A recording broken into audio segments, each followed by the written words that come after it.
दुःख, वेदना, रक्तपात यासारख्या नकारार्थी ऊर्जांना थोपविणारा सकारार्थी आविष्कार तथागत बुद्ध आणि जे डिमेटर म्हणून आलेत आणि तुमच्या माझ्या भनंग आयुष्यांना आत्तसूर्य करून गेलेत ते भारतीय राज्यघटनेचे शिल्पकार डॉक्टर बाबासाहेब आंबेडकर यांच्या क्रांतिकारी विचारांना या ठिकाणी विनम्र अभिवादन करतो आणि भीमा कोरेगाव शौर्य दिनाच्या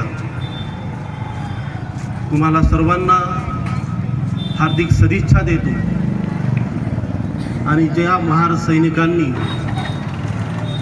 शहीद होऊन अमरत्व पत्करलं त्यांना या ठिकाणी विनम्र अभिवादन करतो.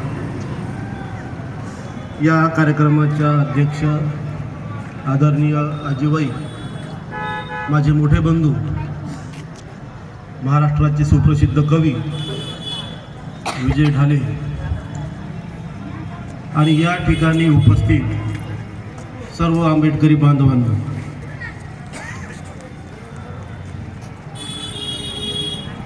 डॉक्टर बाबासाहेब आंबेडकर एका ठिकाणी म्हणतात की मी स्वतःला धन्य समजतो कारण माझा जन्म महार जातीत झालेला आहे. मी माझ्या आयुष्यात जे काही करू शकलेलो आहे ते या महार लोकांच्या भरोशावर केलेलं आहे. इतका विश्वास डॉक्टर बाबासाहेब आंबेडकरांना या महार समुदायावर होता. कारण हा जो महार समुदाय आहे हा वचनाचा पक्का आणि आपल्या नेत्याप्रती निष्ठा असणारा समुदाय आहे. डॉक्टर बाबासाहेब आंबेडकरांनी 14 ऑक्टोबर 1956ला जे नागपूरला धर्मांतर केलं त्या धर्मांतराचं आवाहन डॉक्टर बाबासाहेब आंबेडकरांनी या देशातल्या समस्त समुदायांना केलं होतं. समस्त समुदायांना धर्मांतराची हाक दिली होती. पण या देशातला फक्त महार समुदाय कसा होता की ज्यांनी डॉक्टर बाबासाहेबांची हाक ऐकली आणि उपाशी तापाशी नागपूरच्या दीक्षाभूमीवर हजर झाले. ही आपल्या नेत्यांप्रतीची जी निष्ठा आहे ही या महार समुदायाकडून शिकण्यासारखी आहे. महार समाजाचा सामाजिक आणि सांस्कृतिक इतिहास फार मोठा आहे. आपल्याला आतापर्यंत हेच सांगण्यात आलं की गळ्यात गाडगं आणि कमरेला फडा असा इतिहास महार समुदायाचा अजिबात नाही. महार समुदायाचा इतिहास हा स्वाभिमानाचा, महार समुदायाचा इतिहास हा झुंजण्याचा, महार समुदायाचा इतिहास हा अन्यायाशी 2 हात करण्याचा.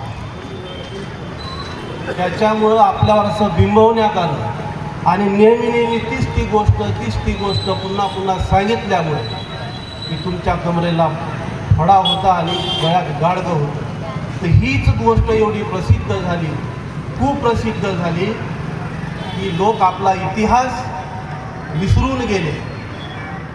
आणि जो समाज इतिहास विसरतो तो इतिहास घडवू शकत नाही असं बाबासाहेब मुद्दामहून म्हणाले होते. एक विठू महाराजची गोष्ट आहे की एका लढाईमध्ये विठू महाराजांनी पराक्रम केला आणि राजाचं मन जिंकलं. त्या विठू महाराजावर राजा अत्यंत खुश झाला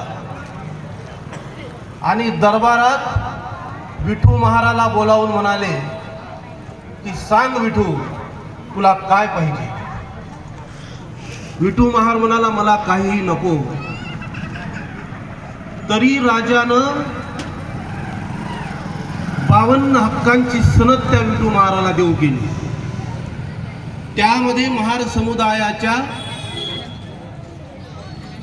मूलभूत गरजांपासून त्याच्या स्वाभिमानापर्यंतची सर्व तरतूद राजानं केली होती. त्याला व्यक्तिगतरित्या खूप संपत्ती राजानं देऊ केली होती, पण विठू महारानं ते काही घेतलं नाही.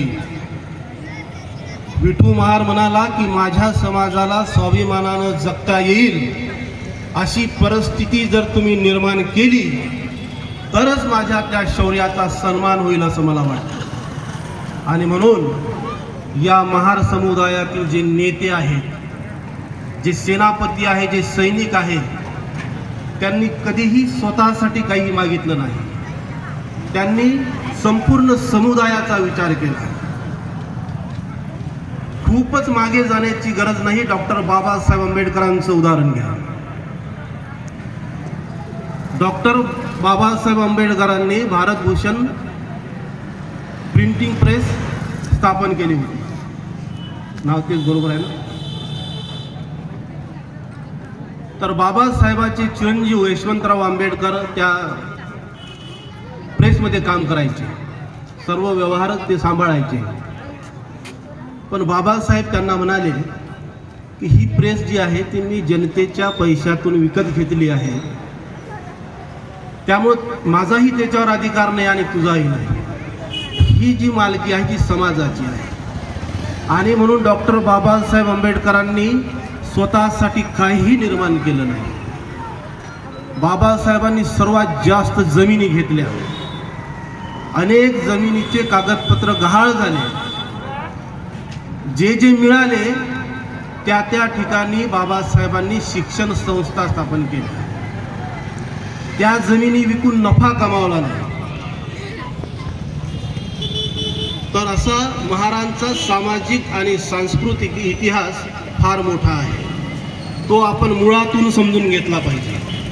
आता भीमा कोरेगावच्या त्या युद्धाकडे वळू, त्या शौर्य स्तंभाकडे वळू. पेशव्यांची जी राजवट या महाराष्ट्रामध्ये होती ती अत्यंत गलिच्छ होती. या पेशव्यांना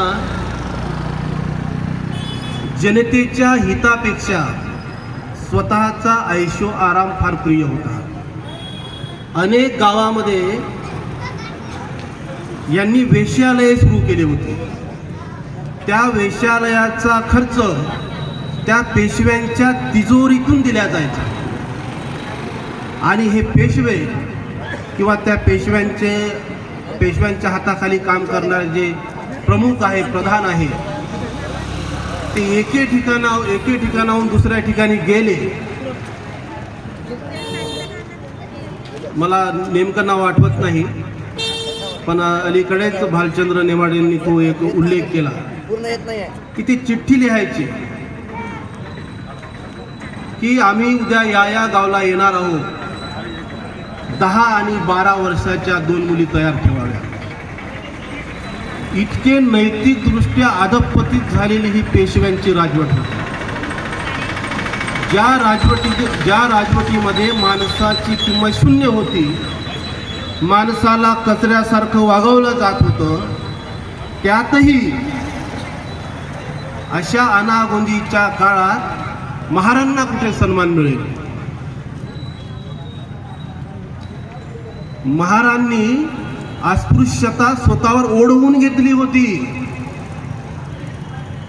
महारांनी मनात आणलं असतं तर त्यांनी ब्राह्मणाशी संगनमत करून किंवा ब्राह्मणांनी ज्या अटी लादल्या त्या अटी स्वीकारून त्यांना स्पृश्य राहता आलं असतं. पण बाबासाहेब असं म्हणतात की या देशाचा जो संघर्ष आहे तो ब्राह्मण धर्म विरुद्ध बौद्ध धर्म असा आहे. आणि हा सांस्कृतिक संघर्ष कालही होता, आजही आहे. तुम्हाला या देशाच्या भल्याकडे जायचं असेल तर याच सांस्कृतिक संघर्षातून जावं लागते. महारांनी त्या काळामध्ये बौद्ध धर्माची भूमिका घेतली आणि म्हणून त्यांना अस्पृश्य व्हावं लागलं. या देशातल्या आदिवासींनी बौद्ध धर्माची भूमिका घेतली म्हणून त्यांना जंगलात पळ काढावा लागला. त्यामुळे हे दोन समुदाय या देशाच्या पाठीवर अत्यंत महत्त्वाचे आहेत. आणि इतर जे आहेत ज्यांना आपण बहुजन समाज म्हणतो, त्यांनी ब्राह्मणांच्या अटी मान्य केल्या आणि स्पृश्यता स्वीकारली आणि त्यांची सेवा केली. आणि या सेवेतूनच अलुतेदार बलुतेदार निर्माण झाले. आणि कुणाला स्पृश्य मानायचं आणि कुणाला अस्पृश्य मानायचं हे त्या ब्राह्मणांनी ठरवलं. तर ज्या पुण्यामध्ये माणसाचं मनुष्यत्व हिरावून घेतल्या गेलं होतं, ज्या पुण्यामध्ये जनावरांसारखी वागणूक माणसाला दिली जात होती, कुठलीही क्रांती एकाएकी घडत नसते. त्यामागे अनेक कारणे असतात. ती गोष्ट ती कारणं अनेक दिवसांपासून माणसाच्या मनामध्ये अशी धुमसत असतात आणि कधी ना कधी त्याचा स्फोट होतो. तर हे महार लोक जे होते ते अशा एका संधीची वाट पाहत होते की त्यांना त्यांचा स्वाभिमान परत मिळेल. आणि भीमा कोरेगावची लढाई या महाराजांसाठी निमित्त ठरली. आणि जे स्वाभिमानासाठी आत्मसन्मानासाठी महाराजांनी इंग्रजांबरोबर जाणे कबूल केले. आता या देशामध्ये सोशल मीडियाचा वापर अत्यंत मोठ्या प्रमाणात होत आहे. आणि RSS नावाची संघटना आणि त्यांची जी पिलावळ आहे ते जाणीवपूर्वक या लढाईला चकमक असं संबोधतात किंवा ती लढाई झालीच नाही असंही म्हणतात. तर बांधवांनो, ज्यावेळी महाराजांनी आत्मसन्मानासाठी इंग्रजांची बाजू घेतली म्हणजे ते गद्दार ठरतात असं नाही. या महाराजांनी इंग्रजांची बाजू घेऊन या देशावर उपकार केलेले आहेत. उपकार कसे केले? तर या देशामध्ये जर पेशवाई प्रस्थापित झाली असती तर संपूर्ण भारतभर त्यांनी उच्छाद मांडला असता. अस्पृश्यतेचं अधिक कठोर पालन लोकांकडून करून घेतलं असतं. धर्मांधता मोठ्या प्रमाणात बोकाळली असती. अनैतिकता मोठ्या प्रमाणावर बळावली असती. पण महाराजांनी योग्य वेळी इंग्रजांची साथ देऊन त्यांना विजयी केलं. आता इंग्रजांना विजयी करणं ही या देशातील फार मोठी घटना आहे. कुठल्या अनुषंगानं? तर भीमा कोरेगावच्या लढाईचा जो इतिहास आहे, भीमा कोरेगावची जी लढाई आहे, या लढाईनं केवळ भारताचा नव्हे तर जगाचा इतिहास बदलला. तुम्ही म्हणाल लढाई तर पुण्यात झाली. लढाई तर पेशवे म्हणजे मराठे. पेशव्यांच्या आधिपत्याखाली काम करणारा सैनिक मराठा समाजात जास्त. तर पुण्याची लढाई जगाच्या इतिहासावर कसा परिणाम करेल?